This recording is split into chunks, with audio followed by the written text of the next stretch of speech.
Et salut, j'espère que tu vas bien. Moi c'est Christophe, artiste 3D. Dans cette 4e vidéo, on va voir comment faire la main. Il y a plusieurs manières d'arriver à un même résultat. Voici une technique. Allez, c'est parti.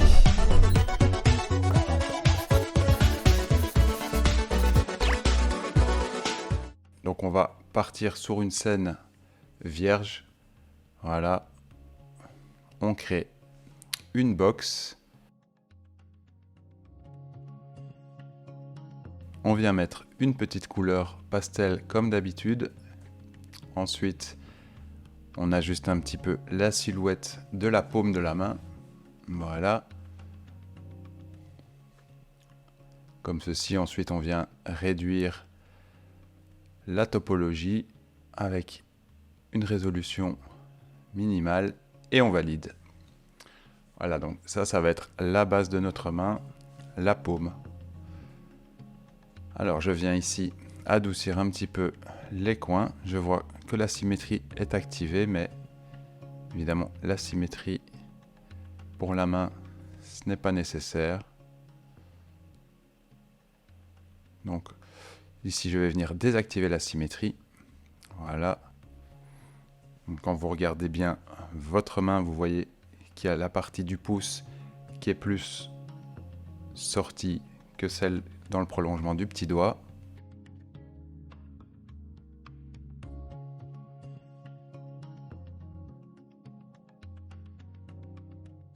Donc, vous voyez la forme de la main comme ceci. On prépare donc l'avenue pour le pouce. Voilà. Et on peut donc adoucir cette partie comme ceci.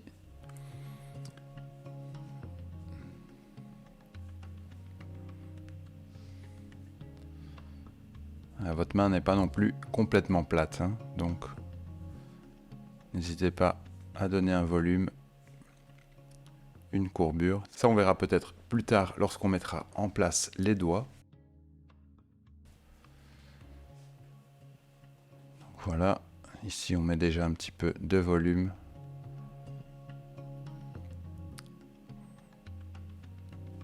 Et on va mettre un petit relax pour homogénéiser le maillage. Voilà, donc ici, première partie de la main, très simple. Si vous voulez une silhouette plus carrée ou plus stylisée, libre à vous.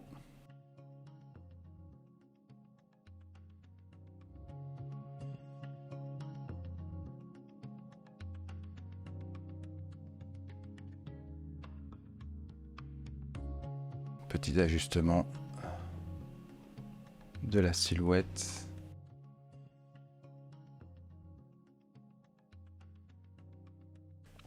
Alors, j'ai décidé donc de cloner cette partie-là pour faire le pouce, comme j'ai l'habitude de le faire pour la plupart des objets, en commençant par le clone d'un autre objet. Voilà, on adapte un petit peu la silhouette. Là, je vais vite faire un petit inflate. Bien sûr, le pouce, ça ressort. Il y a un petit volume comme ceci. Voilà.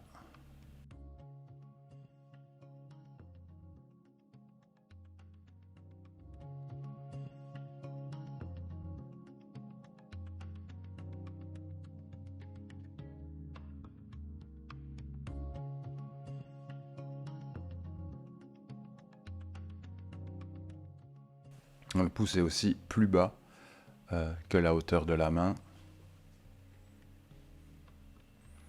Donc il n'est pas au même niveau que la paume, mais un peu plus bas.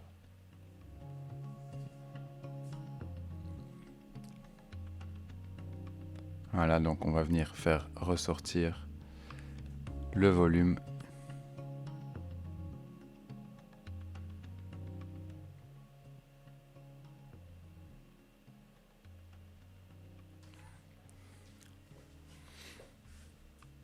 Et après on fera les phalanges à part. Évidemment, le fait d'avoir chaque partie, chaque élément de la main à part est primordial lorsqu'on voudra mettre la main dans une certaine position.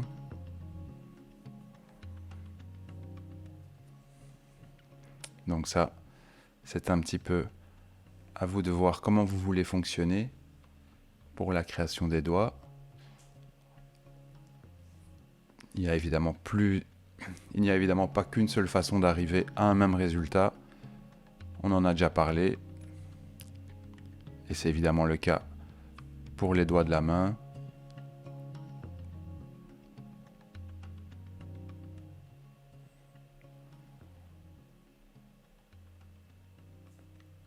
Je préfère toujours faire un petit relax avant de passer au smooth.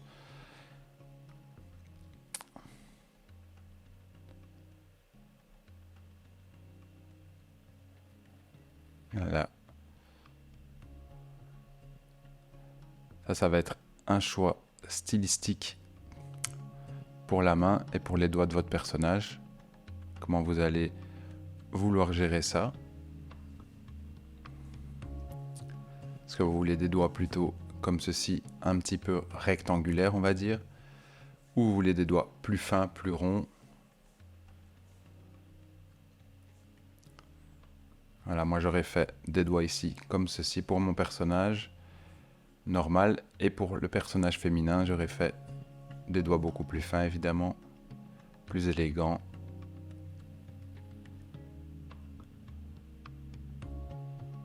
Voilà, donc après, on vient un petit peu ajuster la taille, l'épaisseur.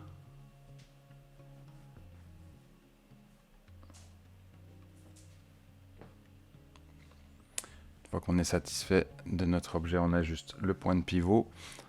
Le point de pivot qui va nous permettre de facilement mettre en place les autres phalanges lorsqu'on aura dupliqué l'objet.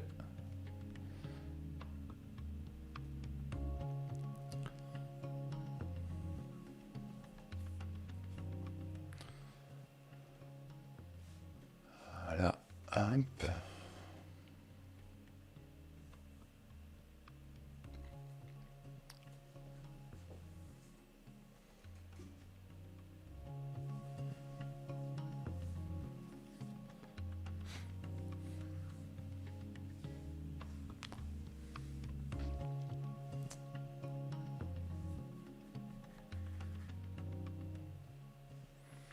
Ici, pour l'autre phalange, donc on va venir modifier la couleur.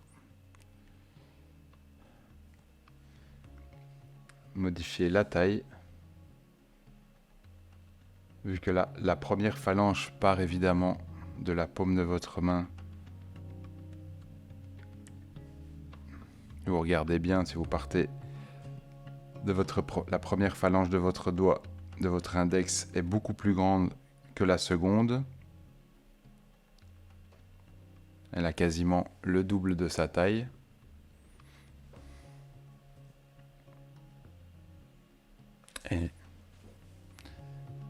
Mais encore une fois, c'est une question de style et de choix artistique ici. Donc libre à vous de créer des mains stylisées.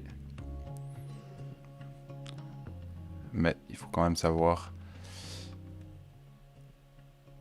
mettre en place chaque phalange de la main correctement pour pouvoir après mettre la main dans les positions que vous désirez. Hop. Un petit ajustement du point de pivot ici. Donc je vais venir dupliquer à nouveau la phalange. Voilà, par rapport à l'articulation. Ce sera important quand vous plierez les doigts.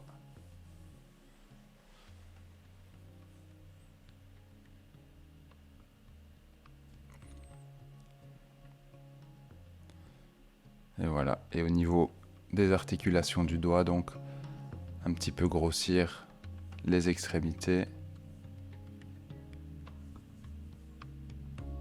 afin qu'elles soient visibles. Donc, voilà. Ensuite, un petit coup de relax.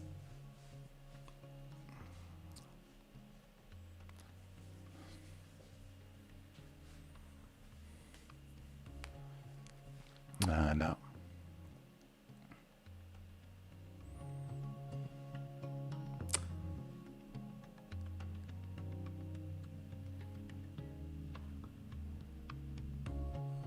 Des petits ajustements.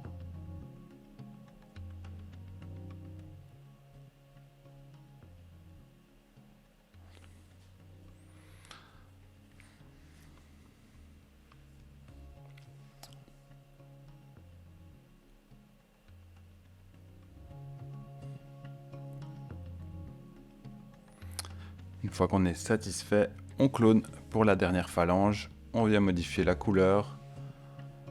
Voilà, je décide de faire une dernière phalange un peu plus grosse pour donner plus de caractère à la main.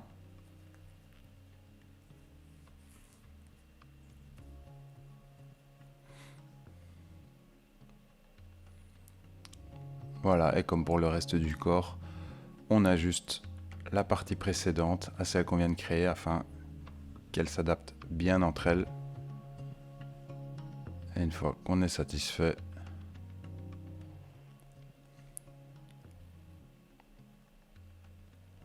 on peut venir mettre en place de manière plus précise et modifier le point de pivot.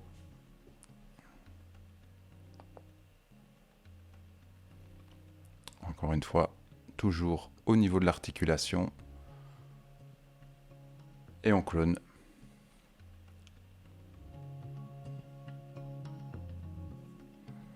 Voilà, donc pour la main, c'est assez simple, hein, il suffit de regarder votre main pour savoir comment elle est faite. Vous voyez, le majeur est un petit peu plus avancé.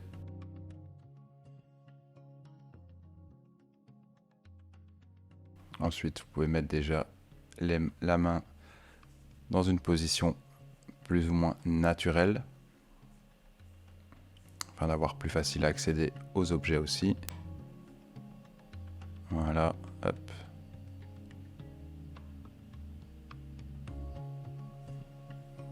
Et on a mis les doigts en place. Maintenant, on va venir ajuster la paume.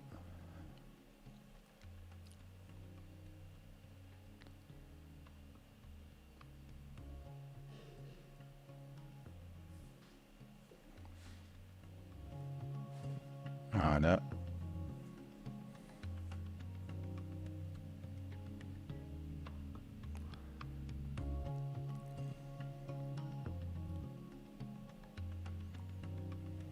Hop. Le pouce doit bien faire partie du prolongement.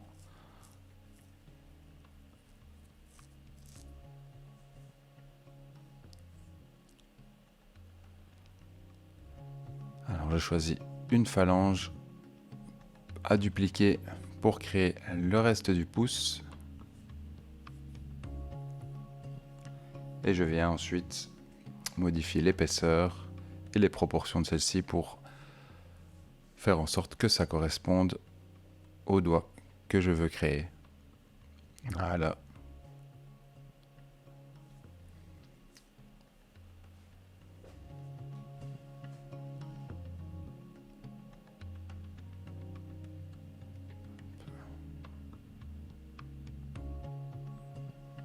Et donc encore une fois, l'avantage d'avoir mis le point de pivot de manière correcte, ça facilite beaucoup la mise en place par la suite.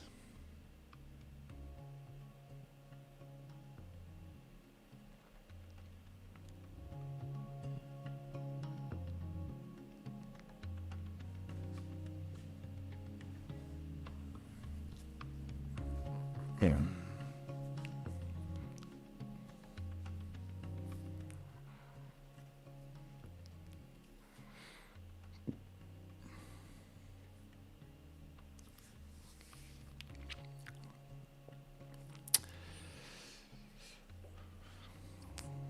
voilà, ici, j'ai choisi de ne pas mettre énormément de détails dans la main, mais simplement de me focaliser sur la création de tous les objets et de leur mise en place. Je vais venir ici encore une fois ajuster la mise en place du pouce.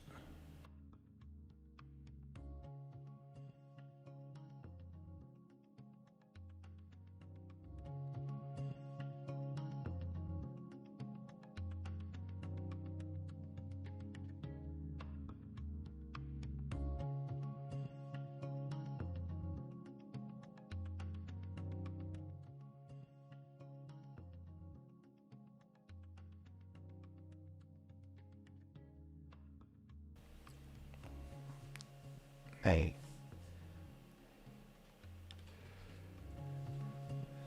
Voilà.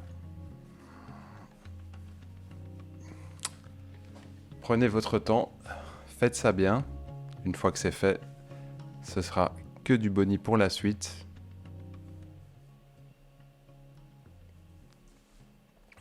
Et si vous êtes satisfait, voilà, vous sélectionnez tous vos objets, vous mettez ça dans un groupe.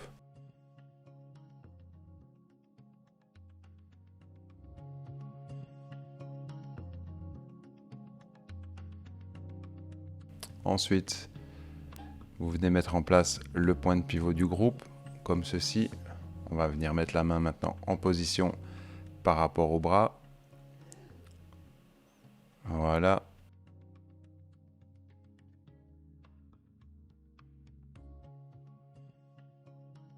Vous pouvez maintenant donc ajouter un mirror. Voilà, vous pouvez grâce à ça modifier la taille globale de la main afin qu'elle corresponde bien aux proportions de votre personnage.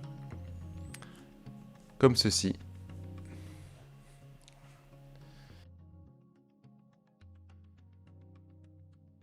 Et n'hésitez pas à créer des variantes.